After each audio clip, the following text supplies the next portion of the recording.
இன்னைக்கு உங்கள் ஏரியாவில் கரண்ட் கட் இருக்கா? ரயில்வே ஸ்டேஷனுக்கு போனால் நீங்கள் போகிற அந்த டைமிங்க்கு வர ட்ரெயின் வருமா வராதா? தங்கம் விலை இன்னைக்கு என்னது மற்றும் வெதர் அப்டேட்ஸ், இந்த எல்லா அப்டேட்ஸையும் பற்றி சில நிமிஷங்களில் நம்ம இப்போ பார்க்க போகிறோம்.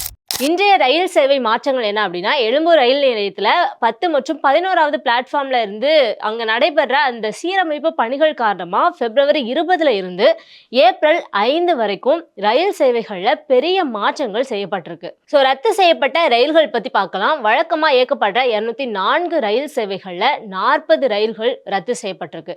இன்னைக்கு மொத்தம் 164 ரயில்கள் மட்டும்தான் இயக்கப்படும் அப்படின்னு சொல்லியிருக்காங்க. ஸோ முக்கியமான மாற்றங்கள் என்னலாம் அப்படின்னா, கடற்கரை, தாம்பரம், செங்கல்பட்டு மார்க்கத்தில் இயங்குகிற ரயில்கள் வழக்கமான பிளாட்ஃபார்முக்கு பதிலாக எழும்பூர் ரயில் நிலையத்தில் 5 மற்றும் 6வது பிளாட்ஃபார்மில் தான் இருந்து இயங்கும் அப்படின்னு சொல்லி மென்ஷன் பண்ணியிருக்காங்க.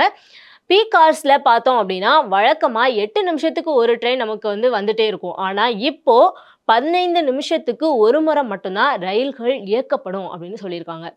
ஏசி மின்சார ரயில்களில் நீங்கள் போவீங்களா? இதை கவனிங்க. வேலை நாட்களில் பீக் ஹவர்ஸ் இல்லாத நேரங்களில் இயக்கப்படுற அந்த ஏசி மின்சார ரயில்கள் முழுமையாக ரத்து செய்யப்பட்டிருக்கு. ஸோ இதை நீங்கள் கவனிக்க வேண்டிய ஒன்று. காரணம் என்ன அப்படின்னா, எழும்பூர் ரயில் நிலையத்தில் விமான நிலைய தரத்துக்கு நவீனமயமாக்கும் பணிகளுக்காக இந்த லைன் பிளாக் செய்யப்பட்டிருக்கு.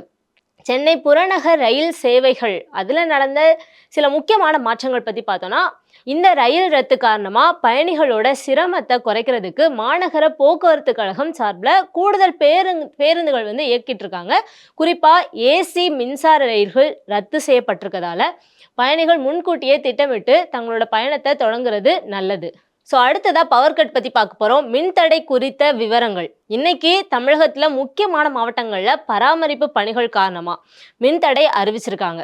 ஸோ எந்தெந்த பகுதிகளில் மின்தடை அப்படின்னா, இன்னைக்கு செவ்வாய்க்கிழமை திண்டுக்கல்ல பழனி, சாணார்பட்டி, கரூரில் அரவக்குறிச்சி, பள்ளப்பட்டி, தஞ்சாவூரில் ஈஸ்வரி நகர், மருத்துவக் கல்லூரி பகுதி மற்றும் உடுமலைப்பேட்டையில் அதுக்கு சுற்றி இருக்க கிராமங்களில் காலையில் 9 மணியிலிருந்து மின்தடை அமலில் இருக்கும் அப்படின்னு சொல்லியிருக்காங்க. ஸோ நேரம் பார்த்தோம் அப்படின்னா பெரும்பாலான பகுதிகளில் காலையில் 9 மணியில இருந்து மின்தடை தொடங்கி மாலை 2 அல்லது 5 மணி வரைக்கும் நீடிக்கும் அப்படின்னு சொல்லி மின் வாரியம் சொல்லியிருக்காங்க. ஸோ பணிகள் முன்னதாக முடிஞ்சிட்டுனா மின்சாரம் சீக்கிரமாக வழங்கப்படலாம். ஸோ ஏன் இந்த மின்தடை அப்படின்னா, இது மாதாந்திர பராமரிப்பு பணிக்காக தான். மின் கம்பிகளில் இருக்கிற அந்த மரக்கிளைகள் அதெல்லாம் அகற்றுறதுக்காகவும் ப்ளஸ் டிரான்ஸ்ஃபார்மரில் பழுது பார்க்குற பணிகளுக்காக இந்த மின் நிறுத்தம் செய்யப்பட்டிருக்கு. ஸோ குறிப்பாக நம்ம கவனிக்க வேண்டியது என்ன அப்படின்னா, சென்னையில் இன்னைக்கு பெரிய அளவில் மின்தடை இல்லை அப்படின்னாலும் வர பிப்ரவரி 26 அன்று சைதாப்பேட்டை, எழும்பூர் மற்றும் அரும்பாக்கம் பகுதியில் மின்தடை இருக்கும் அப்படின்னு சொல்லி அறிவிக்கப்பட்டிருக்கு.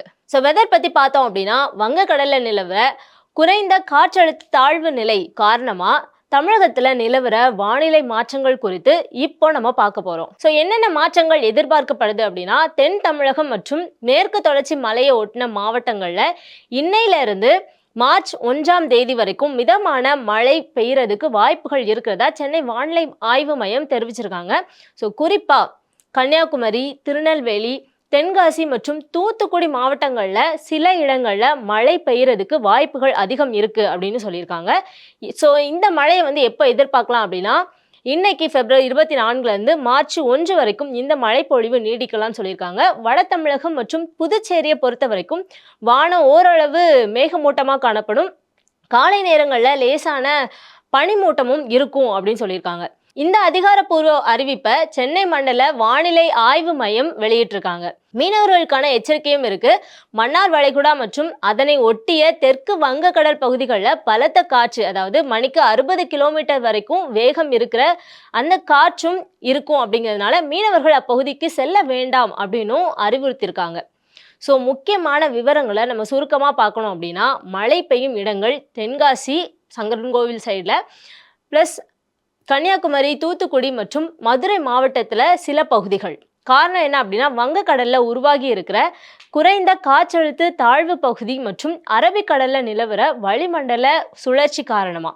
ஸோ வெப்பநிலை பற்றி பார்த்தோம்னா, சென்னையில் அதிகபட்சமாக 34 டிகிரி செல்சியஸ் வரைக்கும் வெப்பம் பதிவாக வாய்ப்பு இருக்குன்னு சொல்லியிருக்காங்க. ஸோ தங்கம் விலை பற்றி பார்க்கலாம். இன்றைய தங்கம் மற்றும் வெள்ளி விலை நிலவரம் பற்றி பார்க்க போகிறோம். தமிழகத்தில் தங்கம் விலை இன்னைக்கு தொடர்ந்து உயர்ந்திருக்கு. கடந்த சில நாட்களா ஏறுமுகத்திலே இருக்கிற தங்கத்தோட விலை இன்னைக்கு சாமானியர்களுக்கு அதிர்ச்சி தர அளவுக்கு அதிகரிச்சிருக்குன்னு தான் நம்ம சொல்லணும்.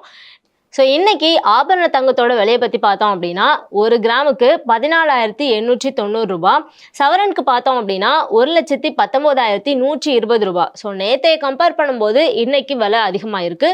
ஸோ அதே மாதிரி 24 கேரட் கோல்ட் பற்றி பார்த்தோம் அப்படின்னா 1 கிராமுக்கு 16,244 ரூபாய்க்கு விற்கப்படுது. ப்ளஸ் சவரன்னு பார்த்தோம்னா 1,29,952. ஸோ நான் சொன்ன மாதிரி நேற்றைய கம்பேர் பண்ணும்போது ரேட் அதிகமாக இருக்கு. வெள்ளி விலை பற்றி பார்த்தோம்னா வெள்ளி விலையை பொறுத்த வரைக்கும் இன்னைக்கு 1 கிலோவுக்கு சுமார் 15,000 வரைக்கும் குறைஞ்சிருக்கு. பெரும் சரிவை கண்டிருக்குன்னு தான் நம்ம சொல்லணும். ஸோ 1 கிராம் வெள்ளி 285 ரூபாய், 1 கிலோ வெள்ளி 2,85,000 ரூபாய். ஸோ நேற்றைக்கு 1 கிலோ வெள்ளி 3 லட்சம் ரூபாய்க்கு விற்பனை செய்யப்பட்ட நிலையில் இன்னைக்கு அது 2,85,000 ரூபாயாக குறைஞ்சிருக்கு. ஸோ முக்கியமான காரணங்கள் என்ன அப்படின்னா தங்கம் உயர்றதுக்கு காரணம் சர்வதேச சந்தையில் நிலவர பொருளாதார மாற்றங்கள் மற்றும் திருமண சீசன் காரணமாக அதிகரித்து வர தேவைகள். ஸோ அடுத்த வெள்ளி குறை காரணம் சந்தையில் ஏற்பட்ட லாப நோக்கிலான விற்பனை காரணமாக வெள்ளியின் விலை இன்னைக்கு சரிஞ்சிருக்கு. இந்த விலைகளோட ஜிஎஸ்டி, செய்கூலி, சேதாரம் தனித்தனியாக சேர்க்கப்படும். ஸோ அதை எல்லாத்தையும் நம்ம நினைவில் வச்சுக்கிறது ரொம்ப நல்லது. ஸோ இன்னைக்கு நிலவரப்படி மின்தடை, ரயில் சேவை, வானிலை மற்றும் தங்கம் விலை குறித்த முக்கியமான அப்டேட்கள் எல்லாமே நம்ம இப்போ தான் பார்த்தோம். ஸோ இந்த தகவல் உங்கள் ஃப்ரெண்ட்ஸுக்கு யூஸ் ஆகும் அப்படின்னா இதை ஷேர் பண்ணுங்கள். Subscribe to One India and never miss an update.